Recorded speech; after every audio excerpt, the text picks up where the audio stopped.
va procéder à la dégustation de 3 millésimes, 2008, 2009, 2010.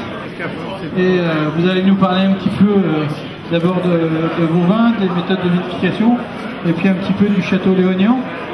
Effectivement, Château Léognan, c'est une grande histoire, dans le sens où nous sommes venus au vin par passion. C'est une passion qu'on a découverte il y a plus de 30 ans. Et on a eu de cesse jusqu'au jour où on a pu avoir effectivement un vignoble, et en l'occurrence, quand on a rencontré Château Léognan. Donc j'en profite pour saluer l'équipe de sommellerie du restaurant de l'Hôtel de Ville à Crissier, ce Villiers, qui ont traversé non pas les océans mais le Rhône et la frontière suisse pour venir nous rencontrer. Vous allez pouvoir nous parler du vin peut-être.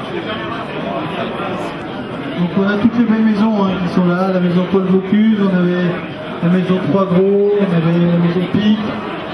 Je vous attends messieurs si vous voulez passer juste avant. Je vous goûterez quelques bulles après, un petit peu de tanin avant.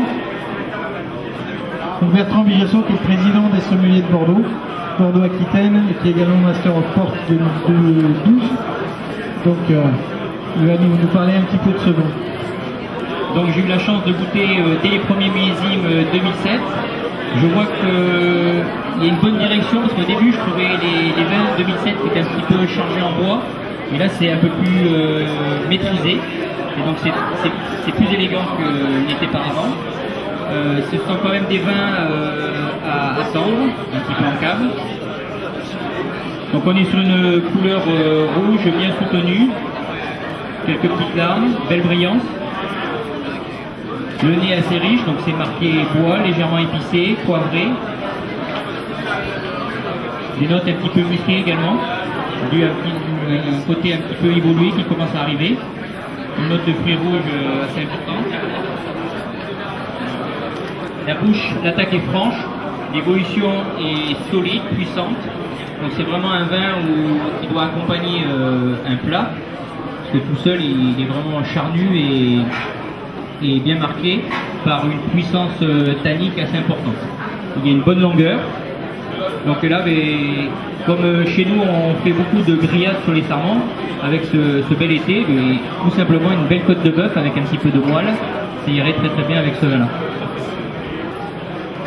Merci Bertrand, on va goûter donc 2009 maintenant. Effectivement 2010 c'est une vraie gourmandise, des tanins quand même frais, et cette note de menthol qui est très agréable au final.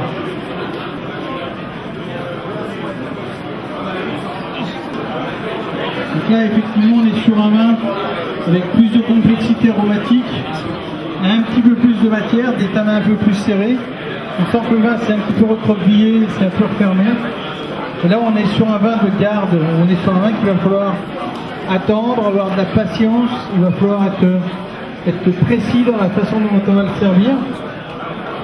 On sent le potentiel, on sent la richesse et la gourmandise, le croquant au final. Alors je vais faire très bref pour ça, mais c'est vrai que comme l'a dit Fabrice, on l'a bu assez rapidement. Nous, ce qu'on a beaucoup aimé, je pense avec mes collègues, c'est la fédénique. On a bien aimé qu'il y avait une belle concentration, des tanins assez fins, ça restait très élégant. Un vin rouge très digeste, j'ai joué une bonne matière, c'était très très intéressant. Merci beaucoup. Donc oui, on a goûté effectivement 3 millésimes et donc 3 identités complètement différentes. Donc un vrai respect du terroir et en même temps du millésime. Donc on peut dire qu'effectivement à Léognan il y a une vraie profondeur de goût et que ce sont vraiment des vins de gastronomie.